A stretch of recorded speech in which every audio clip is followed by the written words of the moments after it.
qu'ils le veuillent ou non, volontairement ou involontairement, consciemment ou inconsciemment. Les Berbères, je dis les Berbères, mais bon, on dit les Amazighs ou les Berbères, bon, moi j'ai toujours appris à dire les Berbères, je suis désolé si ça... Mais enfin bon. Donc qu'ils le veuillent ou non, ils sont l'objet, ils sont entrés dans une combinaison mondiale, ils sont entrés dans un jeu de forces internationales.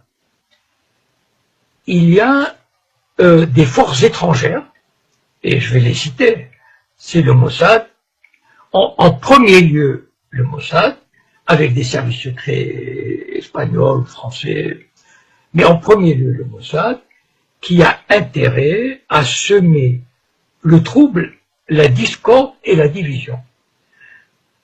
Et ça, on ne peut pas échapper à ça.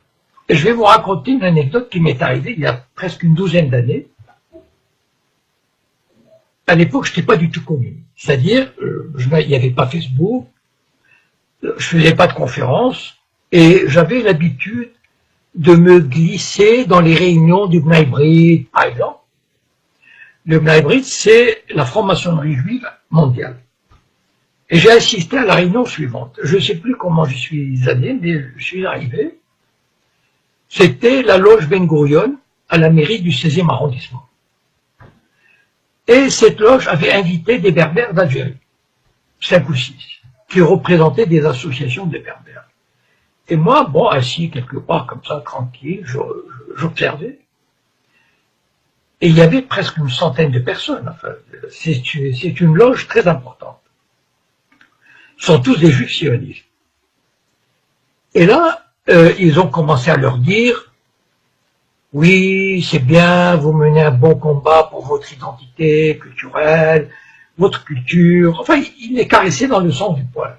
Et petit à petit, ils les ont amenés, et moi j'admirais leur savoir-faire, parce que franchement, au bout d'une heure, ils les ont amenés, ils leur ont fait croire que leur combat identitaire, leur combat culturel, était le même que celui des Juifs qui se battaient et des Israéliens qui se battaient, qui sont battus pour sauvegarder leur identité et qu'ils allaient leur apporter leur aide, etc.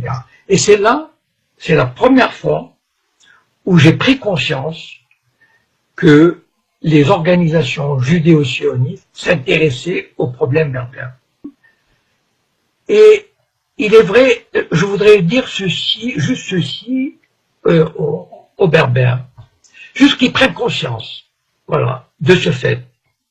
Mais ayez juste à l'esprit ceci, qu'il y a des forces extérieures qui vous font miroiter des choses, voilà.